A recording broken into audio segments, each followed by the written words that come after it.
Bonjour, je m'appelle Eddy Gradev, je suis sapeur-pompier professionnel et je suis intervenant extérieur pour l'association Calixis, qui est un pôle d'expertise du risque. La cause principale de l'incendie, c'est la cause électrique, donc c'est comportemental.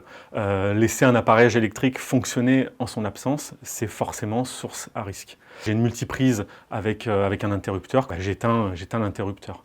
Si je mets en cascade, il va falloir que j'additionne les tensions. Si je mets une multitude d'appareillages très gourmands dessus, ça risque un échauffement et ça peut être une cause d'incendie. Tout ce qui va être appareillage avec une source de chaleur va être un appareil gourmand en énergie. Je pense au grille-pain. Le fer à repasser, le sèche-cheveux, le fer à lisser. La cheminée, il va falloir l'entretenir. L'appareil de chauffage, il va falloir l'entretenir au moins une fois par an.